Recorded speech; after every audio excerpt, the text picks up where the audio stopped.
What is up, everybody? Welcome back to another episode of Fireside Knicks. I'm your host, Dylan Becker, and today I'm joined by my brother and co-host, Justin Becker. And today we're going to discuss Immanuel Quickley. The Knicks have a pretty big decision to make regarding him this offseason. He's extension eligible this offseason, as most of us know. He's slated to hit free agency after this upcoming season, so next offseason. But he wants a bit of money. There's been reports that he's seeking 9 figures in an extension deal over total value.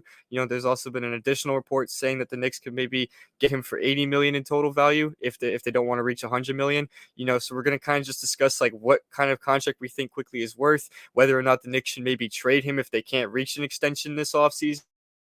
We're going to kind of dive into those things. I'm really excited to talk about it. But Justin, without further ado, how are you doing today? And what are your initial thoughts on this whole Quickly stuff? I'm doing good. And as far as Quickly goes, I think he really started to come into his own in the second half last season. He started the season off rough. Shooting was way down. It was like in the 30s and low 40s. And his points per game was low and whatnot. And then the last like 45 games or so, like from like December on, like really when they started the 9-man rotation, really Quickly really came into his own. And he put himself in the 6-man of the year conversation, ended up being the runner-up. I would say he should have won. I think a lot of people think he should have won, but he didn't win. But either way, I think Quickly really broke out, and he earned himself some money by playing the way he did in the second half. He's extension eligible now. And, before that breakout, it was really a question of, should the Knicks even keep him? Like, should he get traded? They were talking about trading him last season. And obviously he stuck around. He was a very important piece to this team that went to the second round. So now it's a bigger decision for the Knicks now because Quickly is going to demand more money. We just saw Dylan Brooks get paid $86 million. So what does that mean for Quickly? You know what I mean? Like a lot of people probably would say Quickly's a better player than Brooks. Obviously, agree to disagree on that one. But, you could make the argument that Quickly is better than Brooks. So, you see Brooks get $86 million. Now, what does that mean for Quickly? Does that mean he's going to be pushing 100 mil? You know what I mean? So before this season, is he even worth 60 million? Now he's entering the 9 figures range. So, I think there's a big decision to be made there. Me personally, I don't know if I want to commit 9 figures to Quickly just yet, especially because he's probably going to come off the bench still. So like I think that's a lot of money to be tying in. But it's a tough decision because like I think he's an important piece. So. I don't know. I'm conflicted on this one, to be honest. The whole Quickly stuff and the extension stuff, it's definitely gonna be a tough decision. And like you said, Dylan Brooks getting 80 million definitely is gonna shift the market a little bit. Some players probably saw that type of contract and were like, "Oh, I can definitely make a lot more money than that." So it definitely kind of changed things a little bit. We also saw Fred VanVleet get 43 million a year out of Houston as well. So I don't know if it's a Houston Rockets thing or if it's just the market is completely shifting and now players are getting more money. But with that, regardless of that, Quickly definitely sees that, I'm sure, and is probably going to say, hey, I could make that much money or I can make even more money than that because I think I'm better than that guy. So maybe the Knicks could give him 100 million a year. The only issue is, their cap space situation is not fantastic right now because they still have Fournier's contract on the books. They'll get that off the books eventually, but you also got to consider just, if you tie yourself to Quickly for a long-term contract, it's going to cap you a little bit harder on being able to sign people in free agency, meaning like if you want to add like superstar talent, you're going to have to remove some pieces currently on the roster. And with the way this Knicks front office is, I don't think they're exactly like eager to do that. They seem like pretty hesitant to just trade away pieces just to trade them. They seem like they want to hold on to these guys and make sure that if they move them, it's for the right piece. So extending Quickly is definitely a difficult conversation. I think he definitely deserves some money. I had earned him some additional couple tens of millions of dollars. I think he definitely earned it. I think, his great two-way prowess, both shooting improvements and the defense improvements and the versatility and the ability to play the point guard and the shooting guard at effective roles. I think that'll all impact the amount of money he makes whenever he does sign, whether it's an extension with the Knicks or if he signs a different contract with a different team in free agency. I think all of that's going to play a factor into it. And I think it's deserved. I think he's a very solid player. I think he fits the Knicks timeline really well, being the good 6-man, being a young 6-man, being that kind of energy guy, the guy who flares up the team a little bit, brings some pace, all that stuff. Those are impactful things. And whether the Knicks extend him or not, other teams are going to see that and try to see if they can swoop him in. So if you're the New York Knicks, I guess I want to ask this more so, but if you're the Knicks, right, and you can't reach an extension with Quickley this offseason, like you have the talks, but you hit a stalemate, you can't get an extension done, you two sides disagree on the terms of a deal, should the Knicks consider maybe even trading him? Because me personally, like if the Knicks are not going to bring Quickley back for the to come, I'd rather at least get something back in return. Personally, I don't think I would rather let a guy like Quickley with such high value and the high ceiling he has walk for absolutely nothing. I feel like that'd be a failure on the New York Knicks if they did that. So I feel like maybe something like that they should consider it. Me personally, but I kind of want to hear your take on it because obviously trading Quickley is not like exactly something that sounds amazing, but it might also be something that could have to be done if they can't reach a deal. What do you think about that?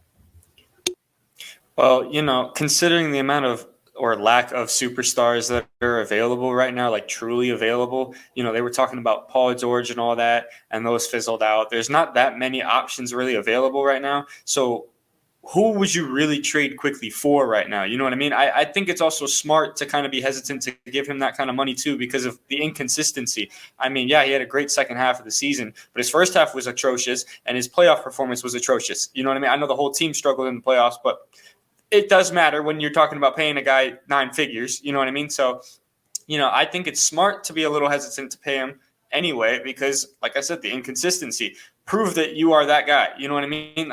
I'm not obviously Quick is going to want his money, but if he does come back on the roster next season and he hasn't gotten paid yet, I don't think that's a bad thing. I mean, it would be more malpractice, if anything, if they handed him 9 figures and then he went into next season and stunk up the place again. You know what I mean? So, I think Quickly's a great player, but I've watched him his whole career. The inconsistencies are there. You know what I mean? So they are legitimate concerns.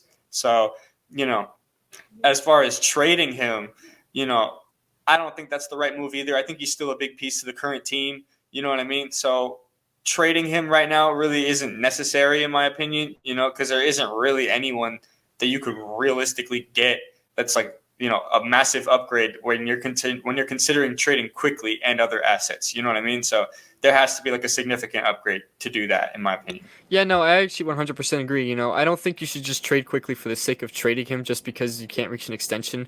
I feel like if you trade Quickley, it's got to be for like a superstar piece. That's why I think you've been seeing his name get mentioned up a lot in these mock trades for like Paul George or James Harden and guys like that. Because Quickley has a lot of value, and the Knicks are going to want to be able to take advantage of that if they can. Whether it's keeping him on this team for long term and make him a main part of the core going forward, or moving him for a superstar if it has to come down to that if they can't sign him. So maybe they will if they ever think about trading him.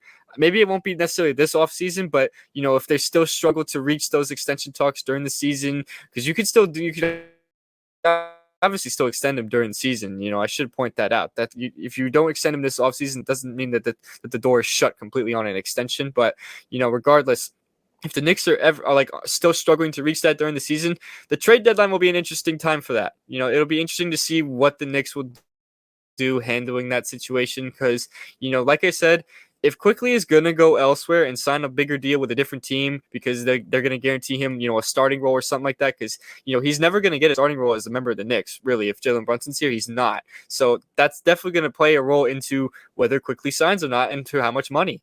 Maybe Quickley feels like he can get more money out of a different team because they view him as a starting piece. That's going to play a factor. And I think it's important to note that. So, like I was saying, the trade deadline will definitely be something interesting to monitor. If they still haven't reached an extension with him by that time, it'll be something to watch. Do I necessarily think that they should trade Quickley? No, I personally love Immanuel Quickley. I think he's very valuable to this team.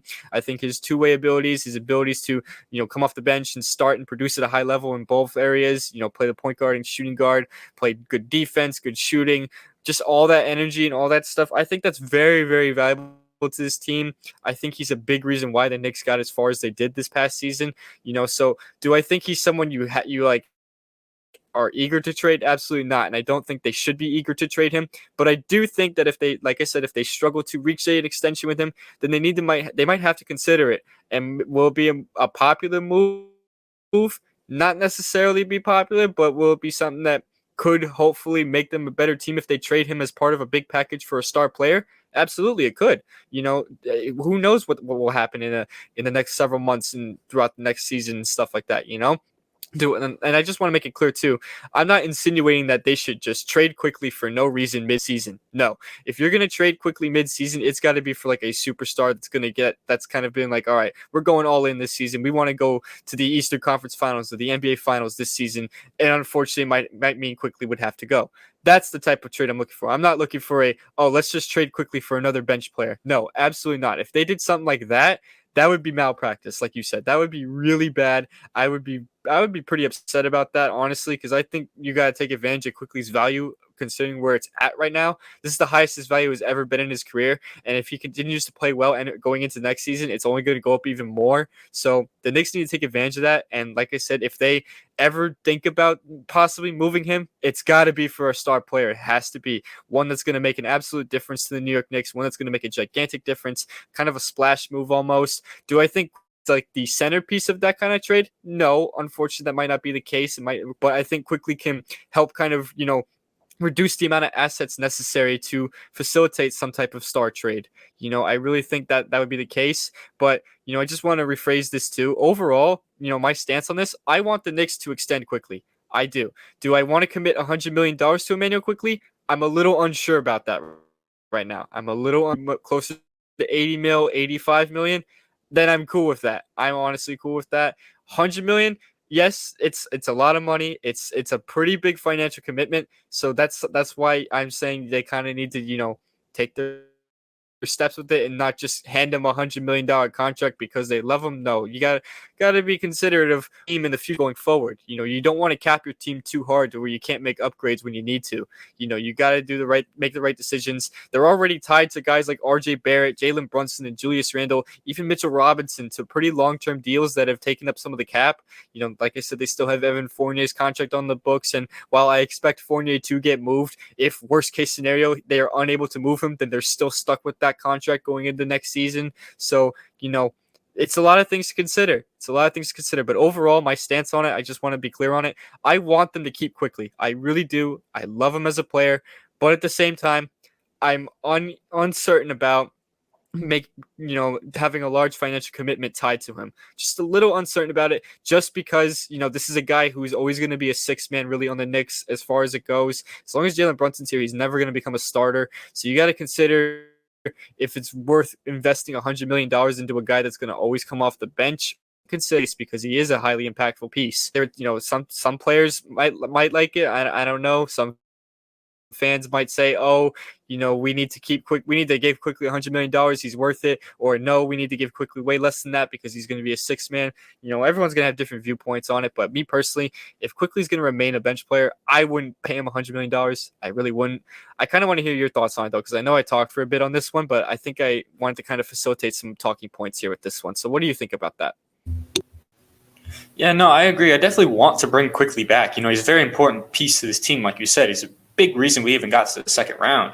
You know what I mean? I do want to bring him back. It has to be for the right price. Think about it right now. If we gave Quickly $100 million right now, we would have four players with contracts over $100 million. It'd be Brunson, Randall, Barrett, and Quickly. That's $400 million or more, roughly, tied to those four players. You know what I mean? Like, how does that sound? You know what I mean? That sounds a little crazy, but I do want to bring him back, but I also want to say that I think the DiVincenzo signing is almost like insurance in case Quickly were to leave or get traded or whatever. You know what I mean? I think because that wasn't necessarily like a necessary move. You know what I mean? It was a good move. I like DiVincenzo. It was a good move. Wasn't the most necessary thing in the world. We have a good six man already. You know what I mean? But I almost think that might have been like insurance in case Quickly were to leave or not reach an extension, whatever. So. But like I said, I do want to bring him back. Good player, big important piece of this team. Just it has to be for the right price, and I have to be sold that it's the right price. You know what I mean? Like you said, if it were to happen mid-season, if Quickly's having a phenomenal season, he took another leap. Okay, you can have $100 million. You know what I mean? Prove to me that you're worth that. Basically, is what I'm trying to say here. You know what I mean? So that's kind of my stance on it. Yeah, that's basically where I stand. Yeah, no, I think you made a very good point about DiVincenzo. Adding DiVincenzo, it kind of does feel like insurance a little bit, right? Because we've been we've been emphasizing for most of this off season that like their biggest need was like in the wing department. Get a good like 3-and-D type wing. Adding DiVincenzo was a fantastic move. Don't get me wrong, but would we be sitting here and saying that their biggest move was to get another backup guard? No, probably not. That we probably wouldn't be sitting. We probably were not sitting here at the beginning of the offseason saying that was the move we absolutely needed to make. Now, don't get me wrong. I think the DiVincenzo signing was phenomenal. I think that's a great signing. I think it's very important to add more guard depth and very important piece right there. I think DiVincenzo fits in fantastically. So I love that. Don't get me wrong. But I kind of think you made a good point by saying that it's kind of insurance because it seems like even the Knicks know it's not necessarily a guarantee that they're going to be able to bring Quickley back. They probably want to bring Quickley back. I would assume they would love to bring Quickley back, but they know that financially, just given what his asking price is and given what the Knicks are going to have to be able to give up, just to stay within the cap range, they know it's not going to be easy. They know it's not as simple as just, all right, here's an extension for you because we love you. No, like they know it's going to be a tough decision to make. They know they got some ramifications to work around with it. So maybe signing DiVincenzo was kind of that backup, kind of that insurance. Like in case Quickley leaves or in case they have to trade Quickley, they at least have DiVincenzo to become like the new backup guard, which wouldn't be a bad thing if that ever came down to it. But don't get me wrong. I think Quickley is still a very important piece to the future going forward. So if they can, I would love for them to extend him. I would love it. I would hate to see him get traded, but if he does get traded for like the right piece, for like a superstar piece, I won't be as upset about it. But they got to do the right thing. I think the Knicks will do the right thing. They've been, this front office regime has been pretty good with, being patient on, handing out extensions and not making risky trades that are going to fall flat on them. They've done a pretty good job at that. I expect them to continue to do that with Quickley. But, with that being said, we're kind of going to just wrap it up here. Let us know what you guys think about Quickley in the comments. Do you think the Knicks should give Quickley $100 million? Do you think they should give him less than that? Do you think the Knicks should trade him at some point? Do you think they he would be an important trade piece, for a star player? Let us know what you guys think. We come here to agree to disagree. There's many different viewpoints on this situation. There's many different avenues the Knicks can take with Immanuel Quickley here in this case. So we're very curious to hear what you guys think about it. Make sure also that you guys follow us on all of our social platforms. We're on Twitter, TikTok, Facebook, Instagram. We're also on Threads now as well. And of course, this YouTube page, if you're watching this audio version of these podcasts, they're on Spotify and Apple Podcasts. So make sure you guys check those out as well and give us a 5-star rating on both of those. That'd be really appreciated. Make sure you like, comment, and subscribe on this YouTube page. And, I'm Dylan Becker. That's my brother, Justin. We'll see you guys in the next Fireside Knicks episode. Peace out.